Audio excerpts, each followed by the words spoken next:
I met someone. Her name's Sky. That's how my marriage ended, over a kale smoothie and a stick of incense. Not even a fight. Not even a raised voice. Just those 7 words, served up like a casual update between bites of overnight oats. I remember standing there with the blender still running. It sputtered to a stop while I stared at him, waiting for the punchline. But Mark didn't laugh. He just wiped chia seeds off his mouth and added, "It's not what you think." We connected, energetically. I didn't say anything. I couldn't. Because I already knew. The incense. The linen pants. The way his phone started flipping when I walked into the room, like he was racing to minimize something. I'd seen enough subtweets to know I was being prepped for replacement. What I didn't expect was how fast the swap would happen. Mark moved out that weekend. Not to crash on a friend's couch. No. He moved directly into her downtown studio apartment, the one with Himalayan salt lamps in every corner and an outdoor hammock where their auras could realign. She was 29. A yoga instructor. Of course she was. Her name was Sky, and I shit you not, she spelled it with an E and a floating dot in her Instagram handle at Sacred. Sky. The day after he left, she posted a photo of the 2 of them barefoot on a rock, meditating above a canyon. He was wearing my hoodie. The caption? He found peace in my stillness. Twin flames don't need to speak. They just remember. I got tagged in the comments by someone from his old juicing business. Janelle, is this your mark? Yep. That's my mark. Or was. Let me rewind for a second. I'm Janelle. 38, HR director, rational woman with a decent and a very long history of being the most stable person in the room. I live, or lived, with Mark in Tempe, Arizona. Married 9 years. No kids. No pets. Just a condo, a spice rack I alphabetized myself, and a man who once tried to launch a kombucha pyramid scheme because gut health is recession-proof. Mark always reinvented himself. DJ in his 20s. Barista philosopher in his early 30s. Then wellness coach. Then sound bowl therapist. Then, whatever the hell this is. But none of that mattered. Because for a long time, we worked. He stayed home. Managed the house. Made dinner. I brought in the money. It wasn't fireworks, but it wasn't bad. Until he met her. He said it started at a breathwork circle. She adjusted his posture during a guided exhale, and just like that, he said, I felt like I'd been holding my breath my entire life until that moment. I guess my cooking, emotional labor, and dental insurance just didn't inspire that kind of awakening. He left me in the middle of a Wednesday. That same night, she tagged him again. This time in a reel. They're burning letters under the full moon. The caption read, Cleansing past karma. No more attachments. Just becoming. No more attachments. Cool. I stared at it from the couch, still in my office blouse, mascara smudged, eating dry cereal out of the box like a feral divorcee. The next day, I opened our bathroom drawer and found it, a sticky note, slapped onto my tampon box, with bubbly pink handwriting that said, I hope you find peace too, love and light. I threw it. Not at the wall. Not even at her crystals. I threw it at the mirror. Watched it flutter down into the sink like it had no weight at all. Love and light, my ass. People think the worst part of a breakup is the pain. But it's not. It's the performance. It's watching him rebrand himself as the Zen guru who finally escaped your toxic corporate vibration while you're just trying to remember how long frozen chicken lasts. I didn't post anything after the split. Just deactivated everything. No sad quotes. No cryptic selfies. Nothing. But that didn't stop people from finding me. 3 days later, Jessica from payroll corners me in the break room with her matcha bottle. I didn't want to say anything, but, "Is that your Mark doing acro yoga on Open Sky's page?" I smiled politely. "He's very bendy now." She laughed like we were in on a joke. I wasn't. The humiliation wasn't public like a scandal. It was quieter. It dripped. A coworker asking if I was still married. An old friend texting me, "Are you okay?" before ghosting. My niece, 8 years old, saying, "Aunt Jay, is it true Uncle Mark lives with the yoga lady now? Mommy says you got energeticked." Energeticked. Like I'd been evicted by vibes. I didn't cry right away. I told myself I was too busy. Too adult. Too above it. But one night, I sat in bed and clicked through every story on her profile. Sky doing sound healing in a gold leotard. Sky drinking cacao from a hollowed-out coconut. Sky and Mark co-hosting a livestream titled Sacred Union Versus. Attachment. At one point, she looks at him and says, "You feel like stillness." And he nods, slow and deep. Like he's achieved spiritual transcendence by banging his rebound on a yoga mat. I shut the laptop. Got up. Walked to the pantry. And with absolutely no warning, I threw the goddamn chia seeds across the room. Mark loved chia seeds. He said they were life-affirming. They looked great on the floor. The divorce papers came in the mail the following Monday. Already signed by him. With a lavender-scented card that read, "This is a loving closure. May your next chapter serve your soul." It was from both of them. They signed it with their little infinity symbol. I signed them. Quietly. We didn't share property. No kids. No lawyers. Just me, my signature, and a box of wine I bought out of spite. That should have been the end of it. A clean, metaphysical break. But something in me cracked, not loudly. Not visibly. Not with a scream. More like a hairline fracture under still water. I didn't message him. I didn't comment. I didn't make a scene. But that night, I opened a blank Google Doc. And I wrote the words. "Let's see how peaceful you feel when the lights go out." And I smiled. Not because I had a plan. Not yet. But because for the first time in a long time, I wasn't trying to be the better person.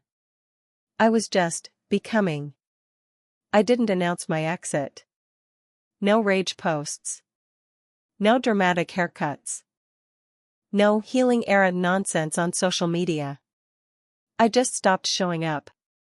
One Friday, I closed my work laptop at 5:07 p.m., turned off all notifications, and walked away from the life I'd built with him, without forwarding my mail.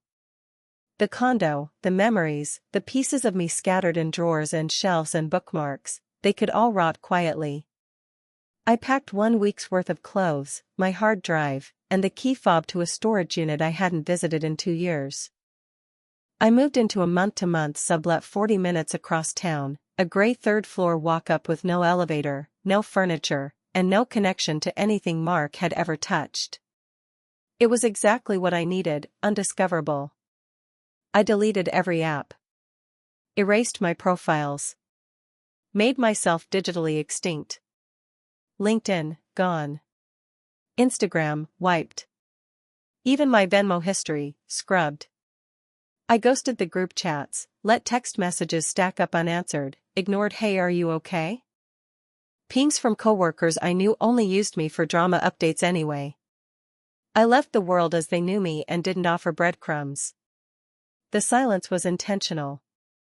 The kind that makes people uncomfortable. But silence doesn't mean absence. I was watching everything. Sky's yoga studio ramped up fast. Suddenly there were sponsored posts. Flyers. A pop-up breathwork van. Open Sky wasn't just a space anymore, it was a brand. A movement. The rebrand happened faster than any startup I'd ever audited: new logos, a joint couples course called Sacred Merging, and yes, a podcast. I listened to the first episode in the dark, legs curled under me, face lit by the glow of my phone. Mark's voice came through low and self-important, as if he'd finally discovered the exact pitch of his own enlightenment. "We mistake routine for intimacy," he said. "We confuse habit with harmony. Sometimes the greatest act of love is leaving before resentment rots you both." Sky giggled like she was getting a back massage. "And sometimes," she said, "the universe gives you someone else's husband so you can remember your divinity." The comment section glowed. "Such conscious sharing. Your union is sacred. You're living my dream."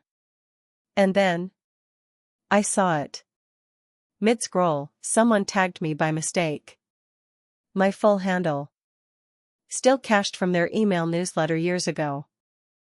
A comment under Sky's video. "Wait, isn't this at Janelle White's ex? What happened? It didn't go viral." Not yet. But that moment, the tag, the slip, the accidental exposure, made my heart slow to a calm I hadn't felt in months. Because that's the thing about people like them. They're too smug to realize they've left the door cracked open. The next morning, I walked to the coffee shop near the sublet. I hadn't put on makeup in 10 days. I didn't need to. No one here knew me. I ordered a black coffee, stepped outside, and stopped in my tracks. Across the street, in front of a boutique wellness shop with overpriced incense and turmeric leggings, stood Mark and Sky. She was laughing at something. He was carrying a branded tote bag. And for a half second, as the wind shifted her scarf, I saw it, the tiniest curve beneath her sweater. Nothing definitive. But enough. Enough to make the blood in my arms drop 2 degrees. Enough to make me walk right past them without flinching, heart pounding steady like a metronome. Pregnant? Maybe. Maybe not. That wasn't the point. The point was optics. The point was narrative. They weren't just rewriting our marriage, they were repackaging it as a spiritual stepping stone toward their better selves. And now, maybe, their next chapter. I didn't confront them. I didn't break stride. But I did go home and open my laptop for the first time in a week. And there it was, Mark's email. The subject line, closure plus potential collaboration? He started with what he probably thought was warmth. "I've been thinking about you, Jay, hoping you're finding lightness again. I know it's been a period of unraveling for both of us, and I really hope you've found space to soften." Then came the patronizing pivot.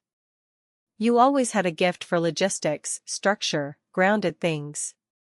If you ever feel like stepping into something heart-led, we'd love to have you consult for Open Sky.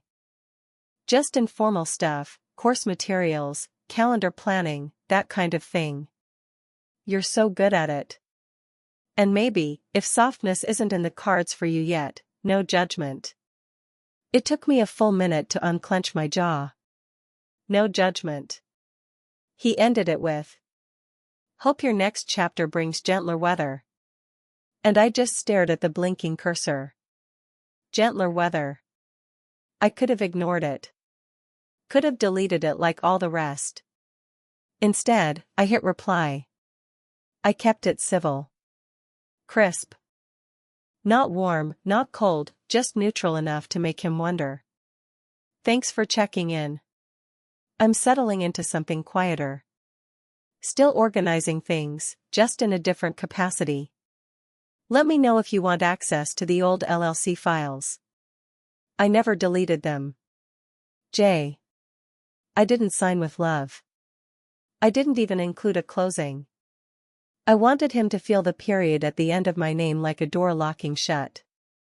That night, I pulled up a name I hadn't thought about in 6 years, Julia Kane. We'd met at my first corporate job. She was sharp, confrontational in the way women aren't supposed to be, and 3 steps ahead of everyone in the room. Julia had left the company after a whistleblower incident that nearly took down the CFO. She disappeared for a while, then resurfaced running a boutique compliance firm that audited nonprofits and spiritual startups for financial misreporting. The last time we had coffee, she said something that stuck with me. Nonprofits are the safest place to hide misused money. Everyone assumes you're doing good, so no one looks too hard. I opened my inbox. Started drafting. Julia. Hope this finds you well. I may have a scenario that needs your expertise. A small wellness business with rapid growth, shallow filings, and deep egos.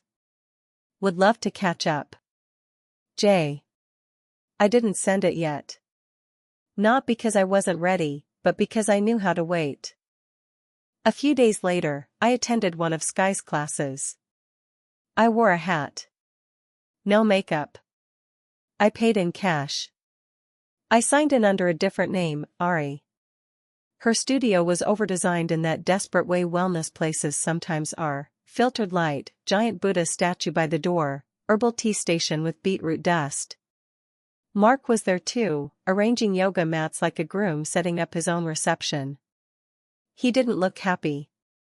He looked rehearsed. I picked a spot in the back. The class was called Still Waters. The playlist was full of wind chimes and breathy vocals. Sky drifted between mats whispering things like, "Melt your anger," and "Exhale all that isn't love." Halfway through the session, as we shifted into a seated twist, my phone buzzed in my bag. I froze. I hadn't told anyone I was here. I reached down slowly and peeked at the screen. Push notification, at Open Sky tagged you in a story. My breath stopped. I clicked it. It was a post from the studio's auto-share system, recycled mailing list data. An old email of mine from when Mark first opened his failed juice cleanse project, the one I had quietly linked to Open Sky's scheduling app months ago. The tag wasn't intentional. But it was visible. For 30 minutes, I lay on the mat pretending to breathe through tension while my brain ran diagnostics in the background. They hadn't seen me. But they had pinged me. Which meant the door was still open. That night, I pulled up Sky's website. It was a mess. Pretty fonts. Zero legal structure. Her LLC was 2 months old. No EIN on file. Number 990. She was accepting Venmo for coaching services and selling unlicensed supplements on the side. I made notes. Lots of notes. Then I went to Mark's podcast page. The donation link led to a Ko-Fi account in Sky's name, registered to a P.O. box. The Patreon was a tiered mess of unfulfilled promises and unverifiable testimonials. I clicked through every page like I was peeling skin from an orange. There was no substance, just vapor and vibes. I logged into the old LLC dashboard for Mark's defunct juice brand. I never removed myself as administrator. Stillness isn't peace. It's preparation. And I was nearly ready. It started small, almost poetic, an influencer in a Subaru, half-melted mascara, trying to hold back tears in 1080p. She was parked somewhere in Sedona, red dust on her window, a half-full mason jar of cucumber water sweating on the dash. I don't know what that was, she whispered. There was no shade, no schedule, no food that wasn't, like, fermented roots. And then during eye-gazing, Mark said my eyes reminded him of his ex-wife, and started sobbing. And Sky just let it happen. She called it a breakthrough. I paid $2,200 for this. She didn't tag them directly, of course, but it didn't matter. The comments did it for her. People started digging, linking, screenshotting. One woman asked about the refund policy, there wasn't one. Another claimed her husband had to leave early because the sacred silence hike gave him heat exhaustion. A third just wrote, y'all doing ayahuasca without the ayahuasca. Of course, these things happen. Refund demands. Viral venting. Miscommunications between host and participant. And anyone at all, could have submitted that anonymous complaint form to the Better Wellness Bureau citing tax irregularities and false advertising. Those online forms are funny like that. You just paste the link and hit send. No login required. No trace. The podcast dropped 2 days later, quieter than usual. Sky didn't speak. Mark filled all 41 minutes with slow, rehearsed sadness. There's a wave of resistance that hits right before ascension, he said. When people can't match your frequency, they attack your character. Especially those who once held power over you. Then, right at the end, in that smug whisper voice he uses when he thinks he's sounding profound, he added, real growth threatens those still living in scarcity. I almost laughed. I did. A sharp, unexpected exhale that punched the silence in my apartment. But I caught myself. Because rage is loud. And I was still playing silent. The studio's Patreon dropped by 5 supporters that week. Their Mooncircle livestream had connection issues. Someone in the comments asked, are donations still going to the nonprofit or is this for profit now? No one answered. It's easy to forget how many things rely on small pieces of infrastructure. Payment gateways. DNS settings. Automated newsletter APIs. And sometimes, when your LLC is built on recycled juice bar paperwork, those systems get a little confused. Emails bounce. Website links go dead for a few hours. Calendars vanish. But who really understands web hosting anymore? The studio's window was fogged from the candle heat the night I returned. This time, it wasn't a class, it was a full moon ritual, heavily photographed, live-streamed, and marketed as a community cleansing. Inside, about 20 people sat in a loose circle, all wearing white, all swaying gently to the sound of a rain stick. Sky stood at the center, barefoot, arms open. Mark sat to the side, palms up, eyes closed. The same roles as always, her, the divine channel, him, the devoted witness. I watched from across the street.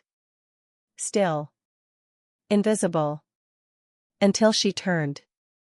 Just for a moment. Not to anyone in the circle, not for a dramatic effect, just a slow, thoughtful pivot toward the window, as if she'd heard something. Her gaze didn't lock on me. But it hovered. Long enough to stir something. Some kind of flicker. I didn't move. Neither did she. Then she closed her eyes again, arms rising higher, voice drifting into a chant about forgiveness. And that was enough. Not proof. But pressure. At 10:03 a.m. the next morning, Mark posted a half-hearted apology for the Sedona retreat on his Instagram story. It was short, text-only, white letters on a sage-green background, we're growing, learning, and integrating. Thank you for your grace as we shift into alignment. At 12:21 p.m.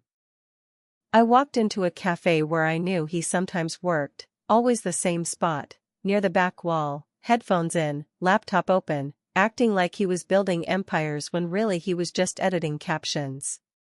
He was there. Same faded tank top.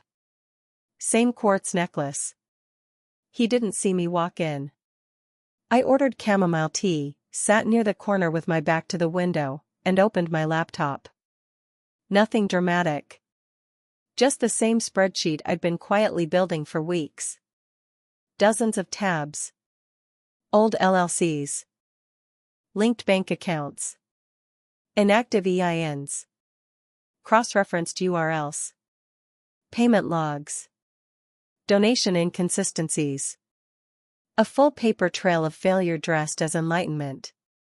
He looked up once. Saw the screen. Saw me. I didn't smile. I didn't even blink. I just let him wonder. The voicemail came that night. No caller ID. Just a blank notification that made my chest tighten before I even played it. His voice was careful, too careful. "Hey, just checking in. I know there's been some noise online, probably nothing, just disgruntled energy. You know how people get when they don't understand healing work. But I figured I'd reach out. We're noticing some weird back-end stuff, event pages getting flagged, payment processors rejecting updates. Oh, and weird question, but did you ever delete that domain from the juice thing? We're getting some odd traffic. Might be bots. Just wanted to make sure nothing's stuck in your name. Anyway. Let's stay in good faith, okay?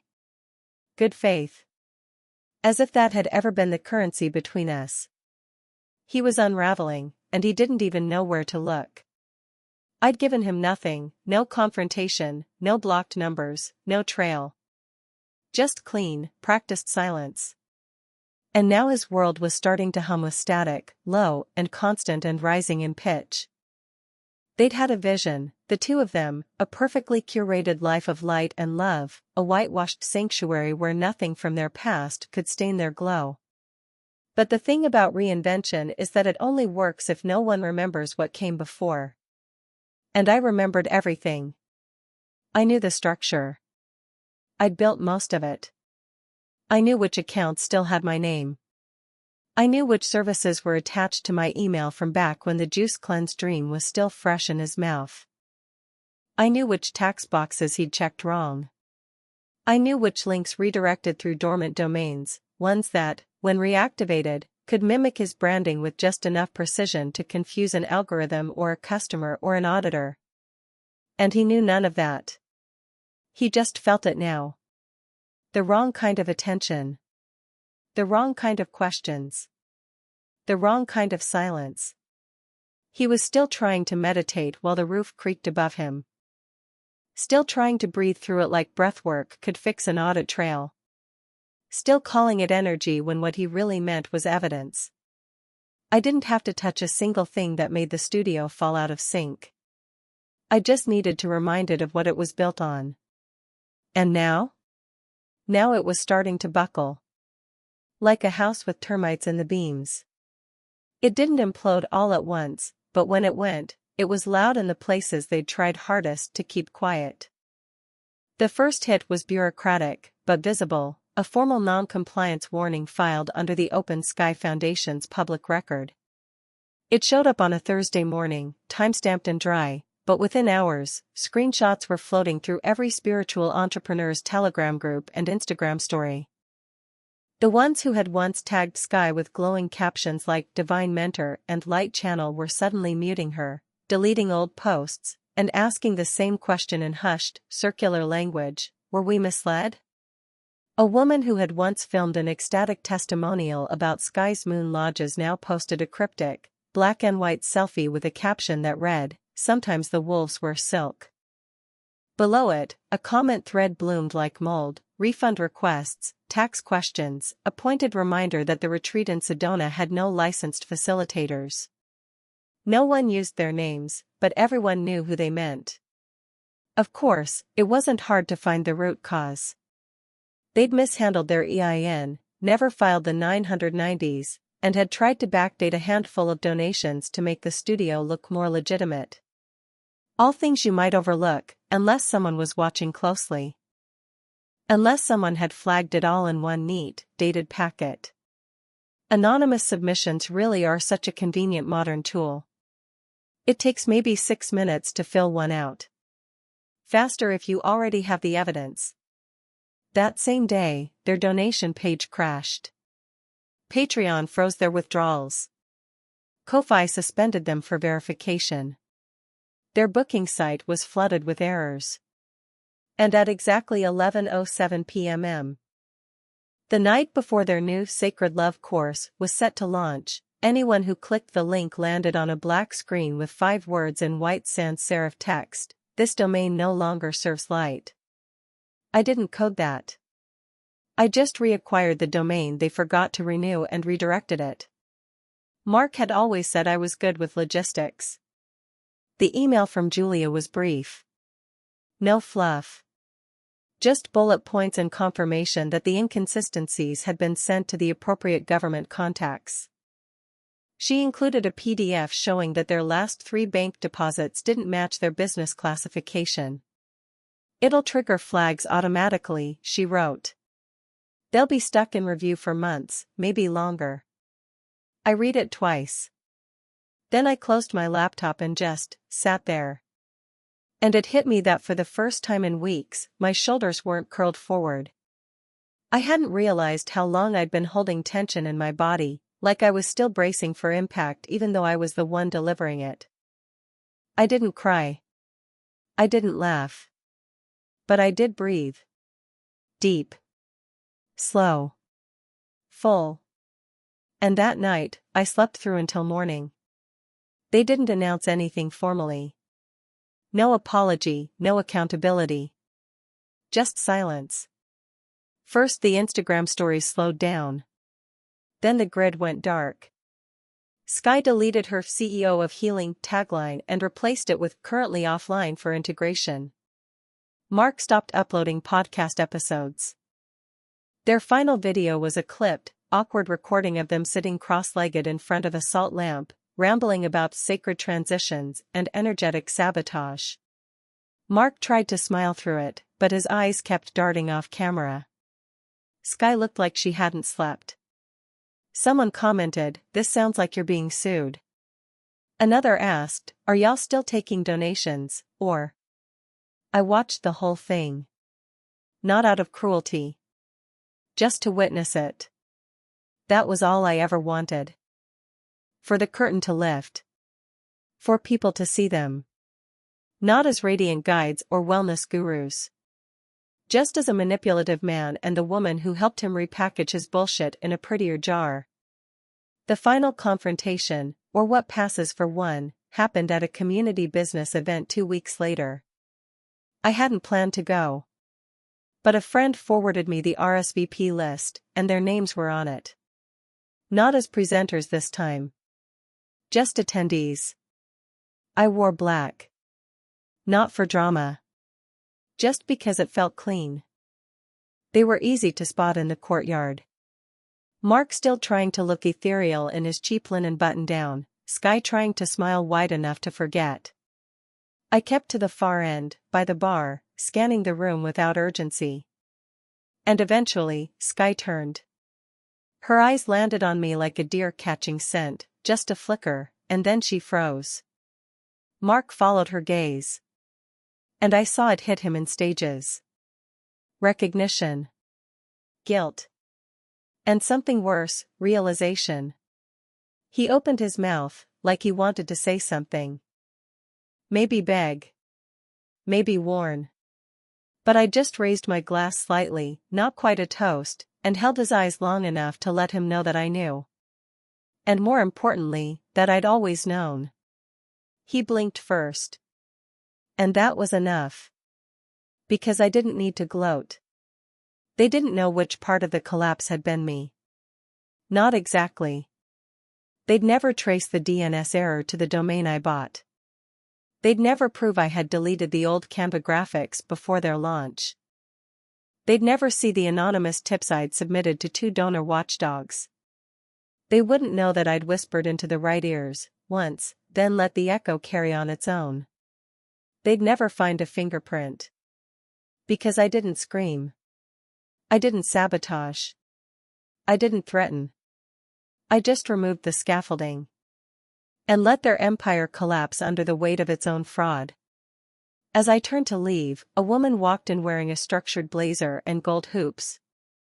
She paused at the entry table, glanced toward Mark and Sky, and turned to me with curiosity. "Is that the Open Sky couple?" she asked, not unkindly. I held her gaze for a moment. Then nodded once. "Used to be," I said. And walked out into the early night. Mark once said silence was sacred. I hope he finds comfort in mine. I don't miss him. Not really. But sometimes, I miss the version of myself who thought he was worth saving. Revenge didn't bring peace. It brought quiet. And most days, that's enough.